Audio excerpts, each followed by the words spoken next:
चुनरिया ओढ़ी के कि जब जब भीड़ पड़ल भगतन पे सुन ले लो पुकार हो।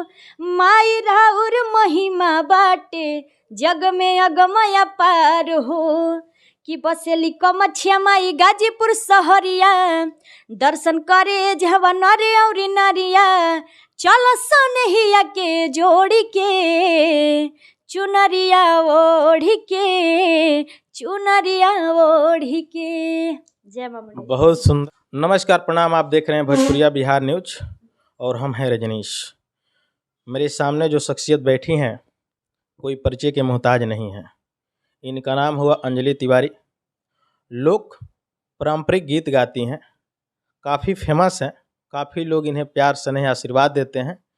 आइए बिना देर किए इनसे कुछ बात करते हैं, कुछ विषय पे चर्चा भी करेंगे और इनसे कुछ सुनेंगे भी। बहुत बहुत स्वागत है अंजलि जी। जी, सबसे पहले तो भोजपुरिया बिहार न्यूज जितना लोग भी देखा तनी सब कोई के हमरा तरफ से प्रणाम बा, आशीर्वाद के कामना बा। और आपके भी साथ में भैया प्रणाम बा।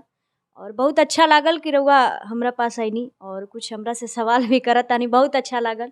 और बताई रउआ कैसन बानी? बहुत बढ़िया, बहुत बढ़िया। भोजपुरी में चलें तो भोजपुरी में आप बोल लेते हैं ना, कोई दिक्कत तो नहीं है भोजपुरी? बिल्कुल, भोजपुरिया से बानी तो भोजपुरिया ठीक है, चलिए हम भोजपुरी में बात करते हैं। ई मन में कब से ऐसा लागल कि ना हमरा गावे के चाही, भोजपुरी में अपन बात रखे के चाही, ई प्रेरणा कहाँ से मिलल? हम अपना जैसे जौना जिला से बानी, कैमूर जिला से बानी। हम तो अपना स्कूल में पढ़त रही।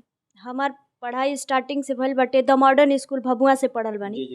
तो स्कूल में गावत रही तो मास्टर लोग के, सर जी लोग के लागल कि बहुत अच्छा गावत आलू। तो गावत हमरा संगीत एगो टीचर रही हमरा क्लास में। तो हमनी के क्लास में सब बैठी जा लइका, लेकिन तो सब केहू तो ना गावे, लेकिन हमरा से जरूर गवावा सर जी। कह तुम गाओ, बहुत अच्छा गाती हो। ठीक है, गावत गावत गावत गावत तो सबसे पहले हमरा के एगो सरस्वती मैया के जागरण पूजा रहे। तो स्कूल के टीचर ही हमरा के लिया के गईनी। वो घड़ी तो हमरा कुछ समझ में आवत ना रहे सुर ताल का होला, लेकिन फिर भी माई के देन बा, आशीर्वाद बा, गईनी। बहुत अच्छा आशीर्वाद मिलल हमरा के। केहू जब लड़का आगे बढ़े के चाहे या लड़की आगे बढ़े के चाहे तो ओकरा के प्रोत्साहित करे, जी जान से सपोर्ट कर दे। आज के समय में ना छात्र ना छात्राएं, दोनों माने महिला और पुरुष, ई कोनो छात्र नइखन चाहत आगे बढ़े के। शिक्षक के प्रति उस सम्मान और उस समर्पण आज भी नइखे देखे के मिलत। देखी, ये सब अपन अपन विचार पे बाटे। हम यह चाहब कि जे आगे बढ़त आटे, रउआ सब अगर देखत आनी जा हमनी के लाइव वीडियो, तो रउआ सब हम यह चाहब कि जे भी बच्चा होके, चाहे लड़का होके चाहे लड़की होके, जे भी आगे बढ़त आटे, तो अगर स्कूल के द्वारा अगर बढ़ता तो मास्टर लोग से यह कहब कि बच्चा के सपोर्ट करी। रउआ लोग जौन विचार बा लइका के कि ना भाई हम गाने गाइम, आगे बढ़ब, तो ओकरा के वो चीज़ के रउआ लोग सपोर्ट करी, आशीर्वाद दी। जैसे भोजपुरी में अभी एकदम विवाद से घिरा रहता, कभी इनकरा ऊपर आरोप, कभी उनकरा ऊपर आरोप। तो अंजलि तिवारी के का फोकस बा विषय पे? हमारी ये बा भैया कि बस लागल बनी और बस आप पब्लिक के प्यार आशीर्वाद चाहिए, हमरा के रउआ लोग के सपोर्ट चाहिए। बस लागल बनी, आगे चल के कुछ ये अंदर से बा हमरा कि ना हमरा प्लेबैक सिंगिंग करे के बाटे। अभी फ़िलहाल जैसे चलत आटे, माता रानी के आशीर्वाद से सब ठीक चलत आटे और आप लोग के आशीर्वाद भी बहुत अच्छा मिलत आटे। और आप लोग से उम्मीद हम इहे रखब कि हमरा के ऐसे ही रउआ लोग अपन आशीर्वाद प्यार देते रही जा हमेशा। सुने के चाहत नहीं सन, बहुत अच्छा अच्छा गाना हमने सुनम सब। थोड़ा सा अंजलि जी से रउआ देखी, समझी ये चीज़ के, अश्लीलता से हमेशा बचे के प्रयास करी। अभी तक तो हमरा साथे ऐसा कुछ नहीं के भइल। सब जहाँ भी गइल बनी, पब्लिक के ई कभी नहीं खे कि नहीं आपको ये गाना है तो गाना है। ये हमरा के बहुत सौभाग्य के बात हम मानी ला अपना खातिर भैया, कि जहाँ भी हम आज तक प्रोग्राम कइले बानी, बस अपना हिसाब से गइले बानी, पब्लिक ढेर सारा आशीर्वाद देले बा भैया।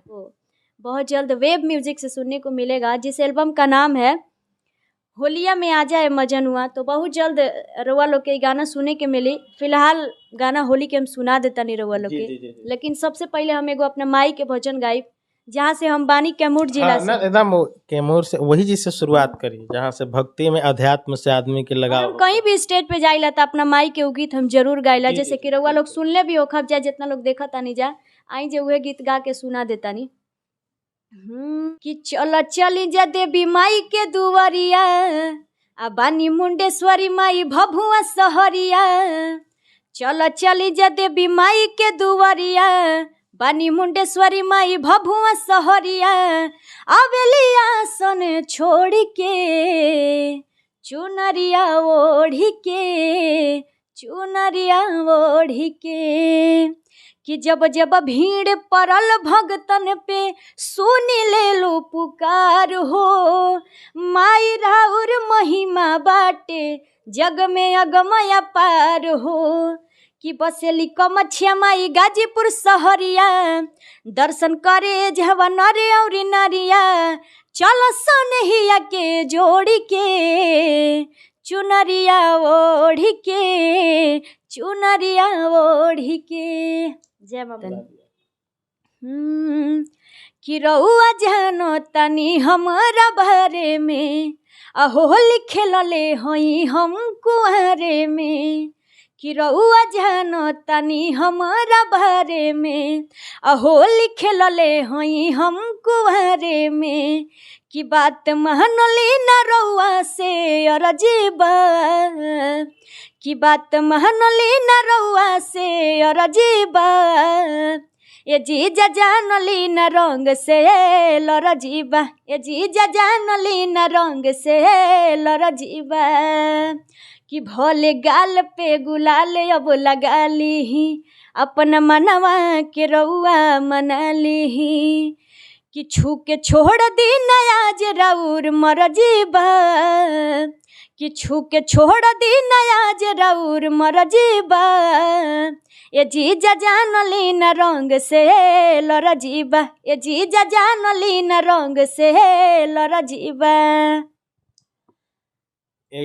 थोड़ा सा मतलब ठीक बा।